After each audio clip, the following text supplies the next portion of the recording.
Last time I mentioned that the main store in the toy emulations is volatile, so all programs and data are lost when you power off.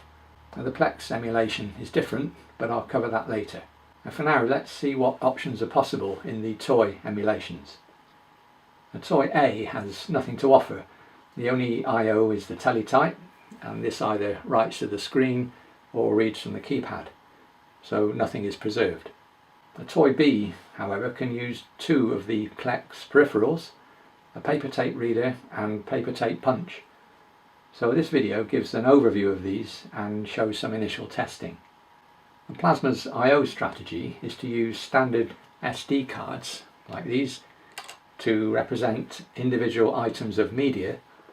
So in this case, one SD card represents one physical reel of paper tape.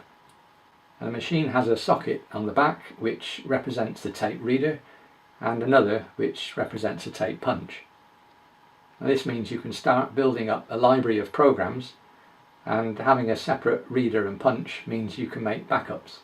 The cards could become damaged or corrupted, just like physical tapes, so having some means of backup is crucial. You may ask, why not just copy them on another computer? Well, I deliberately wanted to avoid this, as it would be too tempting to do all your development there and do everything on the simulator, and this would negate the point of building the machine in the first place. You'd also miss out on discovering or rediscovering and solving the practical problems which must have arisen in those bygone days. There are some interesting problems already. For example, you need to get the punching first in order to create a tape for the reader to read. That one's pretty obvious. But what about the question of what to punch on the very first tape? Do you punch a loader program? Well, if you think about it, when you switch on, there's nothing in store. So you'd have to enter a loader program manually in order to read a tape in the first place. So is there any point having it on tape? So maybe punching a dumper program would be more practical, in which case we'll have to enter a dumper program manually and then get it to dump itself. Anyway, these are all fun and games for later. We need to check the basic peripherals actually work first. Now there are many different formats for paper tapes, using different numbers of holes and different methods of encoding the data onto each row of holes. Now, PlasMa supports two types using the 8-hole format. There's 7 bits plus parity or 8-bit no parity. And rather than adding another 2 sockets for these variants, I compromised and used a switch for converting the reader and punch between the two modes.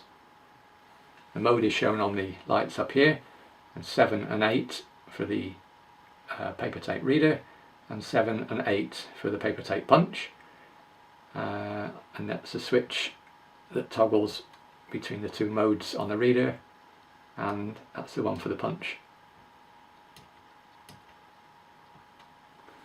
Now there are pros and cons for each mode. I'll cover these in detail later, but for now I'm using 8-bit mode to make it easier to read and write whole bytes of data.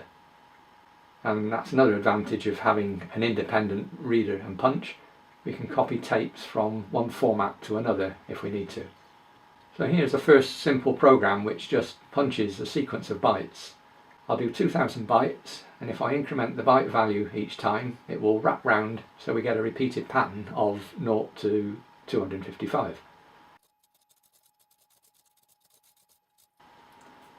Okay, I'll start the program. And it's now waiting for a tape to be loaded into the punch machine.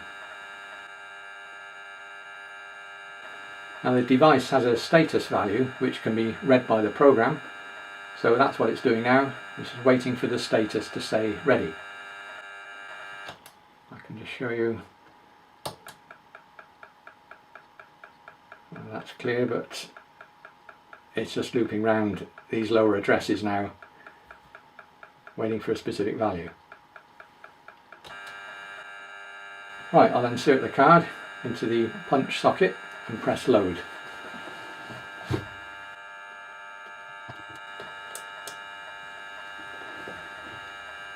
Okay, we should see this light come on.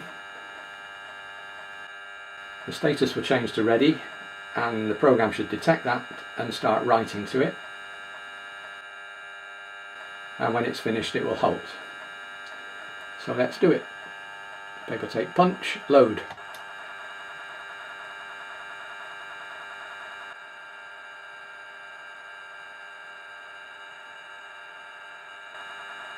There's not much to see because we didn't display anything on the screen, but I presume this counter is going down now. When that reaches 0, we should have finished.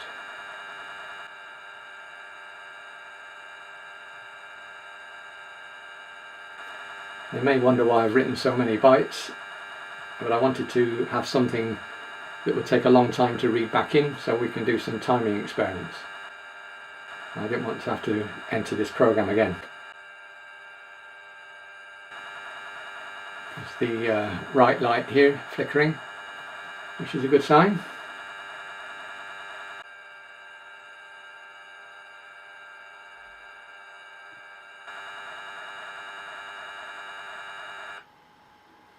Okay, halt lights come on, so I'll unload the tape and we can take it out.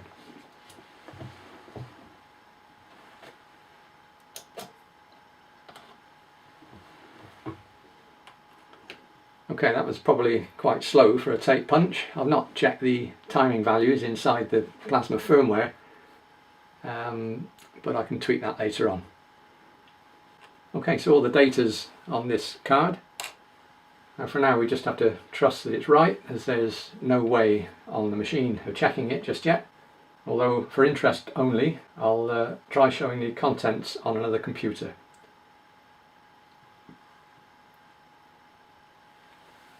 So now we need another program to read the tape, and we'll display the contents this time on the teletype. I'll just read the first 10 bytes for now.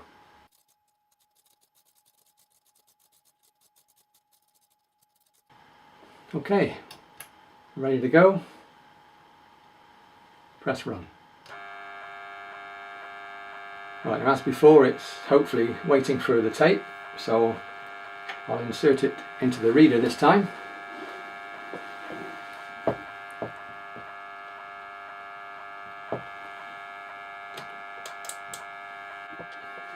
I'll press load, and hopefully you should see the 10 bytes appearing on the screen, and there should be consecutive numbers. So cross your fingers. Load. There we go, 0 to 9. Right, I'll unload, reset, and let's read all 2000 bytes and see how long it takes. I need to patch the program to change the count value, and that's in address AA, so I can put it on there, address AA, and there's the value hex A, which is 10, that's the 10 bytes. So 2000 is hex 07DO. I need to change the target load to there and say load. So there's our value, 7DO, 2000 characters. What else do I need to do? Yeah, as I mentioned before, the teletype is quite an overhead time-wise, so I also need to patch that out. And the instructions at address 95. So again, I could just use this memory register. It points to anywhere in store.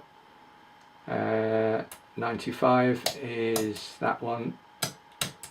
There's 95, and the instruction is a 4602, which is the write to teletype screen. So we'll change that for a no op, or do nothing instruction, which is a D000. D000. Check the load target and load. There it is. Right, now the reader is designed to work at 100 bytes a second, which is quite slow for a real-life machine, but I'll have to pretend it's a really old machine for now. Anyway, let's run the program.